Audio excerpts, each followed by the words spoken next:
The 90s were not a very successful era for the Seahawks as a franchise, but that doesn't mean they didn't have plenty of star power on both sides of the football. In honor of the new throwback uniforms, Nick Lee and I are going to be ditching out our top 10 players from the 90s in Seahawks history on a new episode of Locked On Seahawks.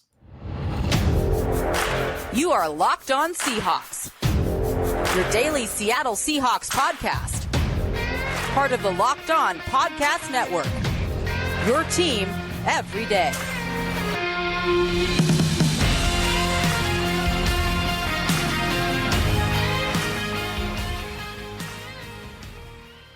Greetings, 12. This is Corbin Smith, host of the Locked On Seahawks podcast, your daily Seahawks podcast, part of the Locked On Podcast Network, your team every day. Joining me for our latest Blue Friday installment, my co-host Nick Lee, and a special thanks to all the 12s out there, whether you're listening from Fort Collins, Colorado, or you're listening overseas in New Zealand. We greatly appreciate you making Locked On Seahawks your first listen 5 days a week. We're getting closer to training camp, just 5 days away from the start of the 2023 season. We are going to be continuing our Forecast Friday series. We got Geno Smith and Jamal Adams, two of the most important players for the Seahawks heading into this 2023 season. We're going to continue our emoji edition, love them or leave them, with defensive undrafted free agents and much more. It's a jam-packed Blue Friday episode coming your way, so let's get to it. Now for your lead story here on our Blue Friday edition of Locked On Seahawks.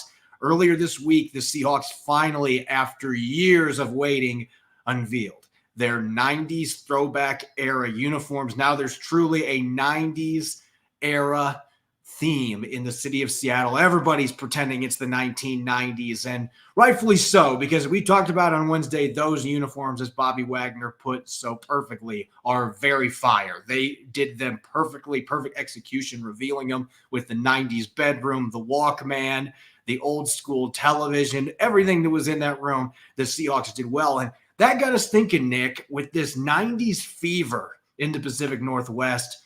Let's go back to the 1990s for the Seahawks. Now, let's not talk about the records they had, because that would make this a depressing episode. But there were still some really good players on the Seahawks in the 1990s. So we decided to put ourselves to the test and put together a top 10 players in Seahawks history from the 90s. And this is just strictly the 90s. So Hall of Famers that only played in the 80s, we're not going to be talking about them in this segment. It's all about the 90s. What did you do for the Seahawks from 1990 to 1999? So, Nick, I know that this was a little tougher assignment for you. I was around for the 90s, but I only watched live about half of them because I was barely old enough to understand football. But still, I've gone back and I've watched a ton of these guys. I've watched old games.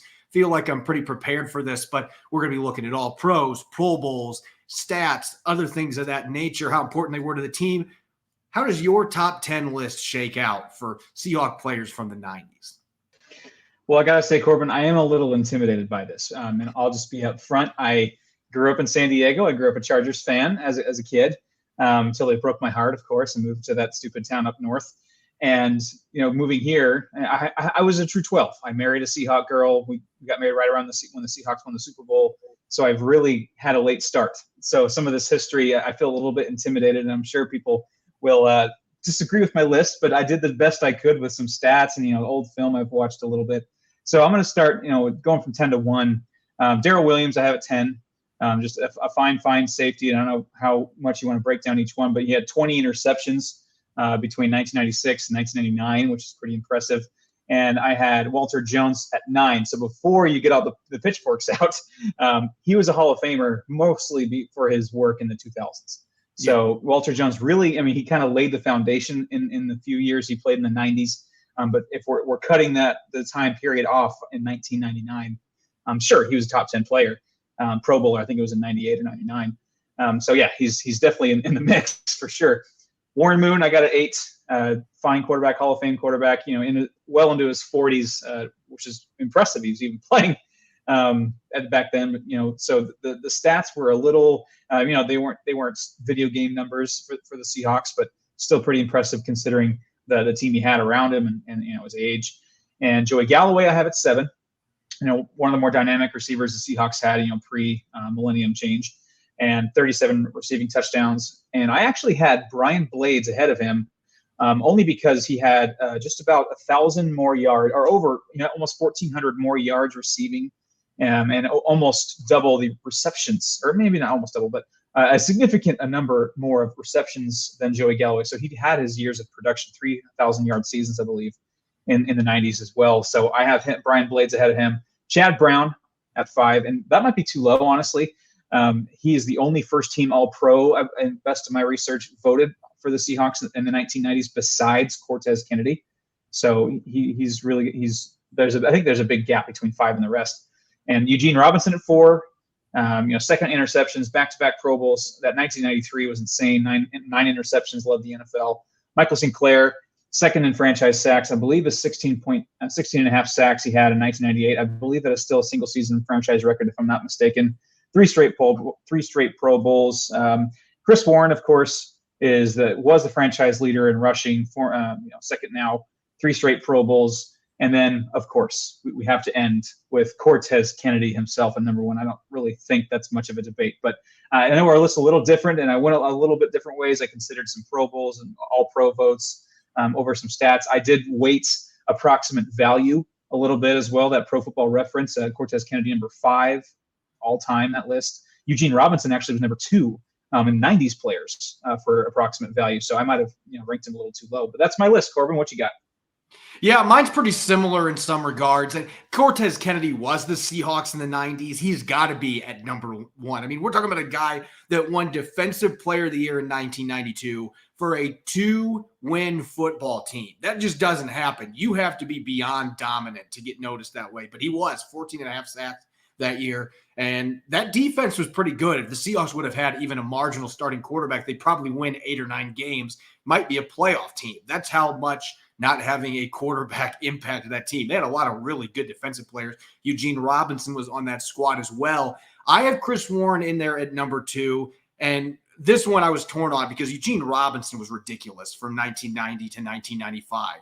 28 interceptions, almost 600 tackles, 7 forced fumbles, but he only got voted to 2 Pro Bowls and 1 All-Pro team.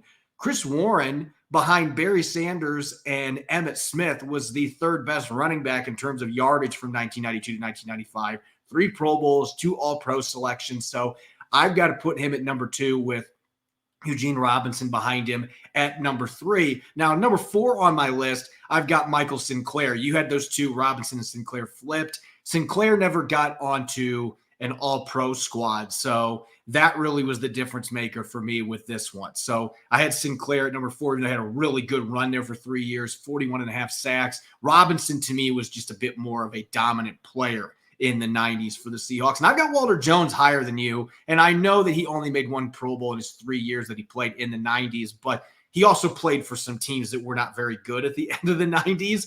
And it was obvious from day one that Walter Jones was a special tackle. And so even though the Pro Bowls aren't there, I've got to have him at number 5 because he still was one of the best players that the Seahawks have had. And looking at the rest of my list, I've got Chad Brown at number 6. He had the All-Pro first team selection, a couple of Pro Bowls, very productive, 19 and a half sacks as an outside linebacker. Joey Galloway may be the biggest surprise here. I considered Brian Blades, and I know raw stats. He's got better stats than what Joey Galloway did as a receiver, but Joey Galloway didn't play in as many games. He still had 3,000-yard seasons. He rushed for over 300 yards. And, oh, by the way, he returned 4 punts for touchdowns. And that really was the deciding factor for me, the special teams aspect. Even though he was never voted to a Pro Bowl or an All-Pro team, he was a guy that absolutely deserved to be on this list in my mind with what he did on special teams. And, again, both those guys didn't play on very good teams. You can make arguments for all of them. And closing out my list, I actually have Darrell Williams at number 8.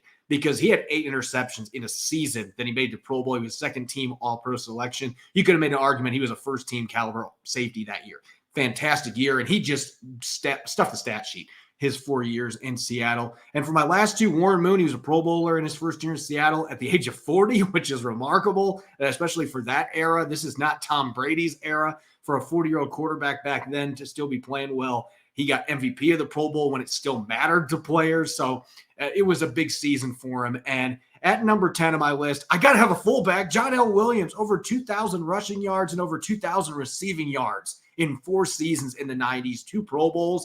I mean, we're talking about a fullback. Even in the early 90s, that's pretty darn impressive numbers from that position. So I've got John L. Williams sneaking in there over Brian Blades. Blades would have been my next player that I picked on that list. And like Galloway, he was hurt by playing with some poor quarterbacks at times during his tenure with the Seahawks. Coming up next, we're going to continue our Forecast Friday. We've got Geno Smith and Jamal Adams to cap things off as we head into training camp. We're going to look at their 2022 seasons in review. That might be pretty quick with one of those players. And then we're going to be looking at forecast for the upcoming season, what we expect from Geno Smith and Jamal Adams. Don't go away. You're listening to the Blue Friday edition of Locked On Seahawks.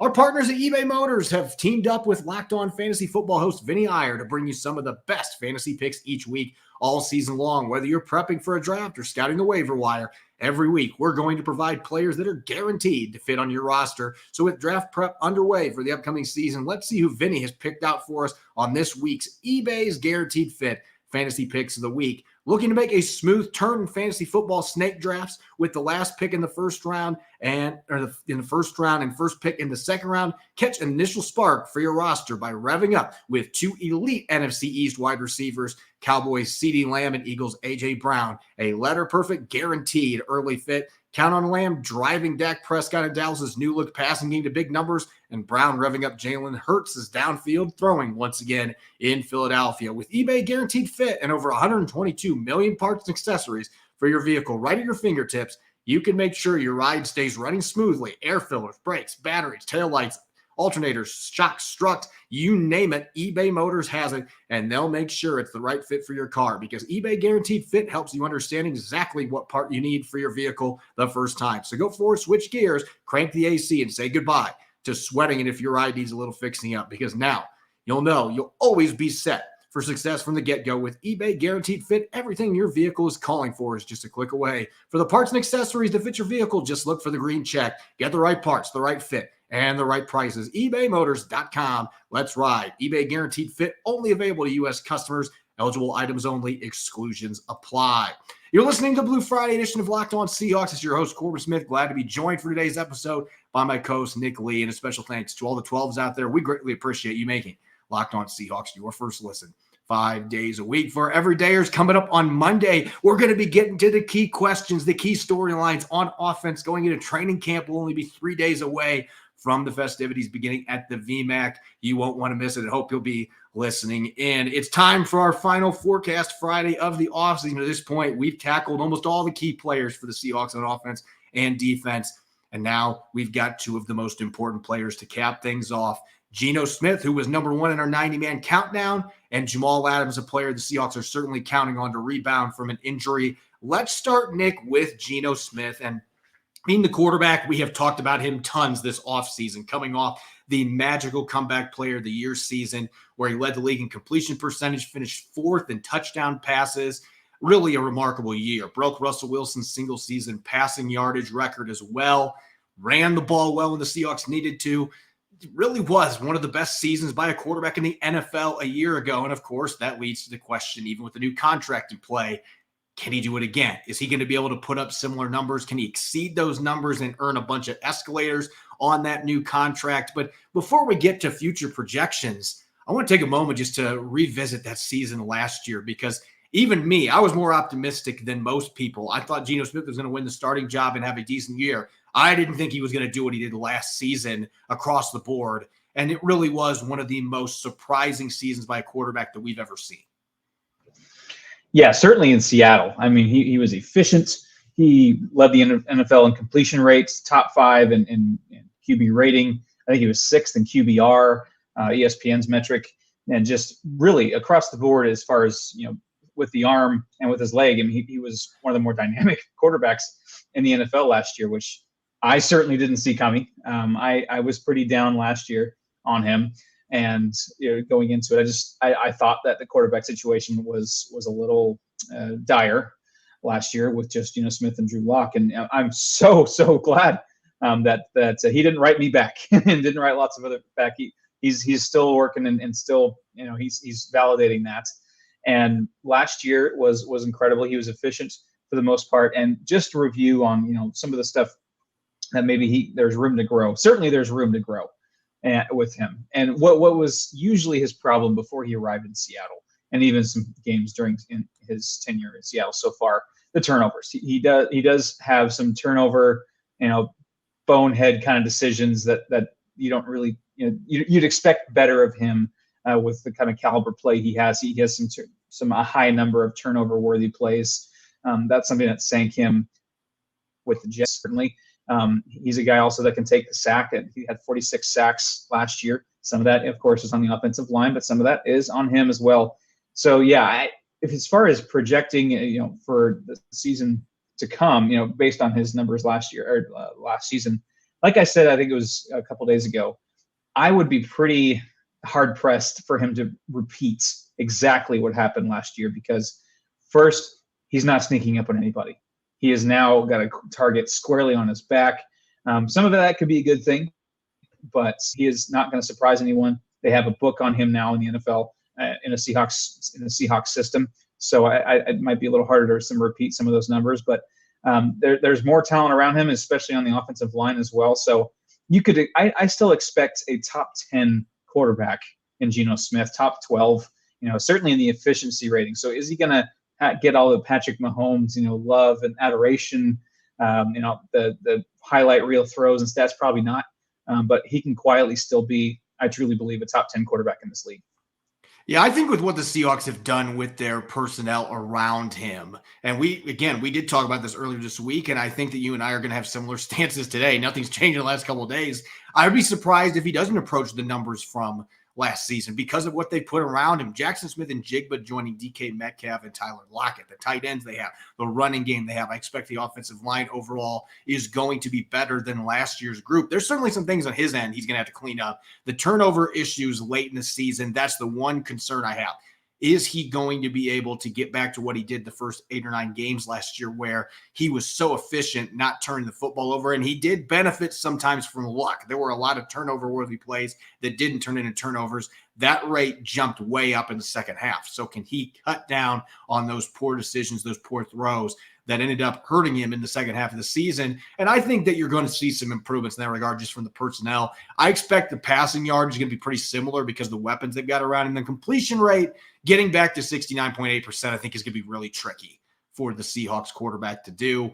Touchdowns is where I think we're going to see him further take his game a step further, because last year he threw 30, but that was without the presence of Jackson Smith and Jigba. And I just think that's going to be a huge difference maker for everybody else in this passing game. I think the passing rating is going to be very similar to a year ago, and he might not have to run the ball quite as much, which I think is a good thing for Geno Smith, because this is not he's mobile, but this is not a Russell Wilson type dual threat quarterback. He is a pocket passer, and he wants to carve you up. The running has got to be something he does when it absolutely has to. And I think that the offensive line is going to allow him to be able to do that more often, which means less rushing opportunities. He'll extend plays when he needs to, but there's a lot of reason to be excited. And I think there's some reason to be cautious a little bit going into this year, even with the contract, just because of the fact there aren't many quarterbacks that did what Geno Smith did last year in NFL history. They're hoping he's like Rich Gannon and just continues his ascent in 2023. Now let's go to a player who, unfortunately,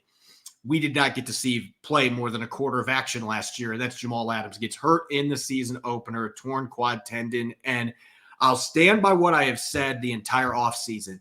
I thought Jamal Adams in that one quarter, the Seahawks used him as well as they have at any point during his 3 years with the team. And so I was especially bummed when he went down, pressuring Russell Wilson in the pocket, forcing a third down incompletion, forcing a punt, and then limped off the field with that quad injury. I was as bummed as anybody, because it felt like last year was going to be a season where everything was going to come together, that Clint Hurt was going to know how to use him. And that injury put the Seahawks in a tough spot, Nick, because I think they had prepared a lot of their defensive schematics around what Jamal Adams is going to be able to do. And they had to try to adapt to that again, as they did the year before when Adams missed 5 games at the end of the year with a shoulder injury. It all comes down to durability. When he's been healthy, he has been a difference maker. Maybe not as much as fans were hoping for, but he has still been a very good player. He was an all-pro selection his first year with the team. So there's still a lot there. But when you've got this many injuries, especially this latest one, it makes it tricky when you're looking at future projections and what the Seahawks can expect from it. Yeah, all last offseason, the biggest narrative, besides of course the Russell Wilson thing, was what are they going to do with Jamal Adams? Like how can Clint Hurts use him to the best of his abilities, optimize his strengths, and maybe hide more of his weaknesses. And if you just look at the Pro Football Focus, he was batting 1,000 in that first quarter as far as pass rushing snaps versus quarterback pressures. He had one pass rushing snap and he had one pressure. So, and that pressure of Russell Wilson. So he was batting 1,000 in that brief time. He was, and I just looking a breakdown. I know we're kind of making a huge thing out of one quarter of play, which is a little silly, but he had 15 snaps. 6 were run defense, 8 were coverage, and 1 was pass rush. I think that's a great split. I think he's underrated a little bit in coverage. I think there's some improvement there for sure. And of course, he's going to get his in the run game and the pass rushing game. And I think that's a decent split for him. And I'm not going to pound the table. He's just blitz boy, as they call him sometimes. That's more of a derogatory to what he is, and that's just a fraction of his game. But I thought that was a pretty good indication of what he can do. So yeah, of course, it's impossible to forecast the 2023 season with him. How explosive can he be? How much can he recover? We've seen in all sports. I mean, you saw like Ronald Acuna Jr. in baseball take a whole season really to get back to, after that knee injury, to get back to being so explosive. In football, Jimmy Graham, remember that? Where it took a little bit to get him where he was playing, but he wasn't, that explosive for a long time. So you wonder how Jamal Adams can hit the ground running and still be that explosive, dynamic playmaker that he is on defense from week one. I have a hard time believing that. I know he's an elite athlete, but it's cause for pause, at least to start the year, to forecast what he could do with all that stuff that he's had to heal up.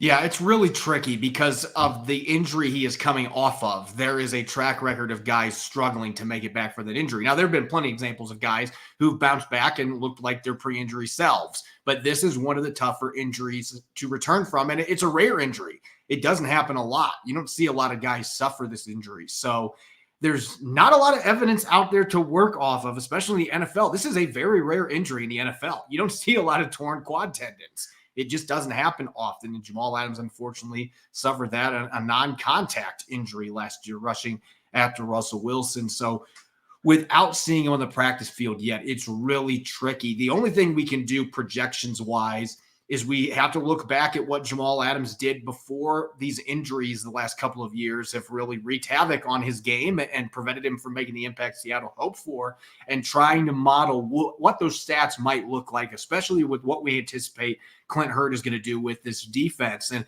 so for me, both years he's been healthy, or at least fairly healthy. He's been in the 80s for tackles. I would be confident that he's going to get in that range if he played in all 17 games. And I know that's a big if with Jamal Adams, but we do not account for injuries with these projections on any of these players. And I think a mid-ground in sacks, he's not going to go after 9.5 like he did a couple years back, but I could see him getting 4.5, 5 sacks for the Seahawks, being not a blitz boy, but using him some in packages where he's going after the quarterback. And 21 pressures, that's not as many as he had his first year, but it's a solid number for a safety to be able to pick up. Interceptions have been very hit and miss in his career. So I think it's a safe assumption he's going to get 1, maybe 2. Tackles for loss, you expect he's going to be up there in the box more than most safeties. He's going to get those opportunities. He's forced fumbles consistently in his career. And really, aside from his rookie year when he gave up 6 touchdowns in coverage for the Jets, most years he's given up 1 or 2 in coverage. So you would be safe to assume he's probably going to be in that range, giving up a couple of scores this year. Seattle would be really happy if that's all they gave up in 17 games with him playing the safety position. So again, that is based off of past stats from Jamal Adams, what you would project now if he played in all 17 games. But he is clearly the biggest question mark for the Seahawks from an injury standpoint on the defensive side of the football. Jordan Brooks, even, I feel like the Seahawks have a better idea what they're going to get there. Jamal Adams, we just don't know what we're going to see until camp starts next week. All right, let's flip the gears now. We are going to be playing a game to wrap up our Blue Friday episode. Last week, we busted out the emojis with undrafted free agents on offense, a little bit of love them or leave them. We're going to do the same thing today, but on the defensive side. We got 5 defensive undrafted rookies we're going to be looking at, and we can only pick up to 2 of them to make the 53-man roster. So we're doing it with emojis and some fun analysis coming up next year on our Blue Friday edition of Locked On Seahawks. I'm your host, Corbin Smith. Glad to be joined as always by my co-host, Nick Lee. And a special thanks to all the 12s for making Locked On Seahawks your first listen 5 days a week. For our everydayers coming up on Monday, we've got the key questions, the key storylines on offense for the Seahawks heading into training camp. We will be within 3 days from the start of the festivities. You'll want to make sure you're joining us to get ready for the first open training camp practice. Hope you'll be tuning in. Let's get to our undrafted free agency. Love them or leave them on the defensive side of the football. Nick, we had so much fun with this last week. We decided let's do the same thing this week with defensive players. And who's more fitting to start off with than maybe the most intriguing undrafted player the Seahawks brought in on defense? Jonah Tavai was one of the most productive players in college football the last 2 years. He had more than 20 tackles for loss. He had nearly 20 sacks for San Diego State. Not a guy that's going to blow you away with his athletic testing. He's 5'10", 280. Doesn't look like a typical NFL defensive lineman yet. He was so productive in college, and he played well against some really good competition with San Diego State that you just wonder why this guy wasn't getting a little bit more buzz and where he's going to mix in for the Seahawks heading into this season. Yeah, as far as, passing out roses, we made that joke last week. He gets more to mine. Easy. He just reminds me, I brought this up last time I talked about him. A guy I knew on my football team who was just super undersized, played nose tackle because he was an all-state wrestler, and he just made plays as a nose tackle. He would fight guys that, were 100 pounds, his bigger than him, several inches taller than him, and he would just beat him. He would find ways to beat him, hand fight, leverage, low center of gravity. And so I'm going to go, as far as emojis, with a tree trunk for our tree emoji for him, because he's a tree trunk. I know that might be a little cliche, but he's got that low center of gravity. He's tough to move, as trees and stumps are. And that's a great thing. I really, really like where he's at, especially with where the Seahawks are at in the interior defensive line. I think he has a real good shot. And, if he performs in the preseason, he's just one of those guys that's easy to root for, just because, although I'm 5'9", 250, a guy like him is easy to root for a guy of my physique, or he's probably got a little bit more muscle than me, but still, I'm going to go tree just because he's hard to move. He's at that tree trunk, and I like his consistently. He's always there. Yeah, for me, I'm going to go. I couldn't put a Tasmanian Devil because they don't have that emoji, but I just put a devil for it. And yeah, I got to put the devil on because the way that he spins around and gets in between gaps and just wreaks havoc like a tornado. I mean, when he gets done, he's got bodies flying all over the place, linemen lunging, trying to block him. He's blowing up guys in the backfield.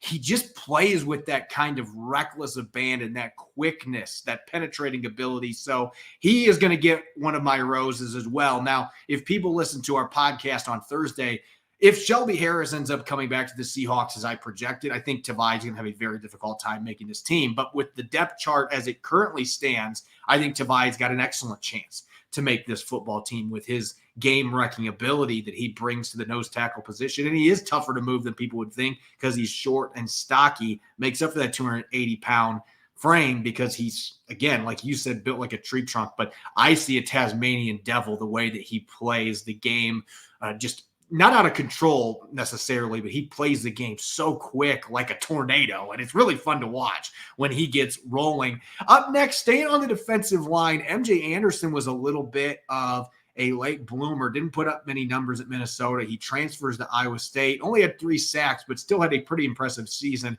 for the Cyclones a year ago. A more traditional 3-tech build at around 275, 280 pounds. That the Seahawks must have been enamored by because they gave him the biggest signing bonus of any of their undrafted rookies. So there's a lot to like about him. Nick, when I watched his film, I thought of the workman-like presence and immediately thought, this guy's like a construction worker. He's going to get the job done for you, but there's nothing flashy about the way he gets it done. Maybe he's not going to get a ton of sacks, but he'll get a decent number of pressures for you. I think at least from a developmental perspective, I think he's going to have a hard time making this football team. But I think as a practice squad guy, he could develop into a rotational NFL defensive lineman. because I do see that construction worker, that work ethic, the ability to get the job done, even if he doesn't do it in any flashy way. Yeah, I went in a similar vein with that. I did a clock emoji because he's a throwback. He's a throwback guy. Turn back the clock. There's some times where he went in like a 4-point stance. He's not very polished, but he just gritty, gets the job done. And, the Minnesota, Iowa States, two kind of blue collar programs. And I like the throwback. So yeah, kind of very similar vibe. I'm not going to give him a rose, but I just like the style. Yeah, he's certainly a player that I think has a chance to be a fun developmental prospect for the Seahawks. Another one that I think you could check that box off for, maybe the most accomplished player on this list aside from Tavai, is Patrick O'Connell, the linebacker coming from Montana. And he actually had a season a couple of years ago where he had double-digit sacks. And they played him some off the edge. He played off-ball linebacker. He's played all over the place. He's a smaller linebacker, around 230 pounds. So I don't know that he can rush off the edge in the NFL, but Shaquem Griffin did it at 220 for the Seahawks and had a little bit of success. So maybe there's a place for him there, but kind of a poor man's Drew Sanders, who was the prospect coming out of Arkansas this year that we liked as a potential high-round draft pick for the Seahawks. He doesn't have the size that Sanders does, but very similar in the sense that he gets in the backfield. He creates a lot of havoc. So for me with Patrick O'Connell, I actually put wizard as my emoji because you wonder how a guy at that size, if you're watching on YouTube, you can see he's not a big dude, but for him to get the sacks and the pressures that he gets off the edge and then be able to drop back, he picks off passes, he can play coverage, he's a tough run defender. He's kind of a jack of all trades wizard at that size. And so he is one that intrigues me. I'm not going to give him a rose just because Bobby Wagner, Devin Bush, I think Jordan Brooks is going to be healthy, Vi Jones, John Radigan's going to be really hard for an undrafted player. But he's another one in the future that I could see playing significant snaps for the Seahawks potentially. Yeah, and I'm going to go with the trophy emoji, mostly because, he, like you said, he's not going to be the flashiest, toolsy guy on the field, but he has the accolades. He's got the all-conference. He's got the stats. He's got pretty much any accolade you want at linebacker. So I'm going to go with the trophy just because he's just, that's what he's got going for him. He doesn't have much else as far as, that physical freakiness, but he's got it where it counts, and that's accolades and production. Yeah, he somehow got the job done, and those kind of guys have had some success in Seattle in the past. Players that maybe are overlooked because they don't have the right size, they don't have the right measurables, and yet they find ways to get it done. On the other end of the spectrum, Lance Boykin, the corner coming out of Coastal Carolina. You want to talk about a guy that looks like he was made by Pete Carroll on a Madden video game. Lance Boykin is definitely that kind of player. He's 6'3", a little over 200 pounds, really long arms. I mean, he looks like the prototypical outside corner that Pete Carroll has desired throughout his entire time in Seattle. And I put a seedling as my emoji not because I think he's going to get bigger. I don't think he's going to be 6'4", 6'5" in a couple years, but this is a player that is still growing and developing at the position. And he started his college career at Old Dominion, didn't play a ton of snaps. He's played plenty of special teams, though. This is a guy that Pete Carroll is going to be excited to get his hands on to try to develop. So I see him as a seedling that in time maybe could find his way onto the roster for the Seahawks. For me, this was a pretty low-hanging fruit, the spider emoji, just daddy long legs, the long, like you said, created from Pete Carroll's creative player laboratory. So yes, the Spider-Man, long legs, long arms, just the 6'3". I mean, just the typical guy that Pete Carroll covets and drools over at the cornerback position. So yeah, the physical traits are there. Not ready to give him a rose. That cornerback room is pretty crowded right now. But you just like those physical tools. Certainly a player that could develop it, and he's really a good special teams guy. So that's something to keep a close eye on, because we've seen players like that sneak onto the roster, or they've gotten promoted for a few games as practice squad guys. So maybe Boykin ends up being one of those players, and then a year or two from now, if a couple of these other corners that are on the roster or elsewhere, he might be a guy that can play his way into a reserve role behind Devin Witherspoon and Reek Woolen. And coming in last here, maybe the second most intriguing player on this list in terms of potential to make this football team. Jonathan Sutherland from Penn State didn't start many games for the Nittany Lions, but one of just 2 players in school history to be a 4-year captain. That says a lot about what this young man brings to the table from a leadership standpoint. He can play in the box. He had a really impressive pro day workout. Didn't have the stats necessarily, but you watch the games and he always jumped out with positive plays. And so for me, I decided to go with a safety pin for his emoji because I could see him being a guy, especially if Jamal Adams, we talked about earlier, if he's not quite right at the beginning of the season, this is a guy that can play that box lighter linebacker role. He did it at Penn State. He's kind of got some Ryan Neal in his game, a different body type, but he plays with a similar fire and similar strengths. And so he might be that safety pin for you if you need somebody else that can play some reps like that at the beginning of the season while you're waiting for Jamal Adams to get back. Yeah, I like the Ryan Neal comp. I went with a diamond. It's supposed to be like a red diamond, like a diamond or ace of diamonds kind of thing. An ace, whether a special teams ace, diamond in the rough, however you want to kind of interpret that, because he's got a good head on his shoulders. He was everywhere for Penn State, and you could certainly you could talk yourself into having a guy like him on the roster. So if I was going to give a second rose, it would be to Sutherland because of that versatility, that special teams ability. You can put him all over the field. And yes, the questions beyond, Quadrant Diggs and Julian Love, and, with Jamal Adams' health at question right now, he's certainly a guy that should throw his hat in the ring and see what happens, especially, make himself valuable in special teams. So I'm going to go, he's a potential special teams ace.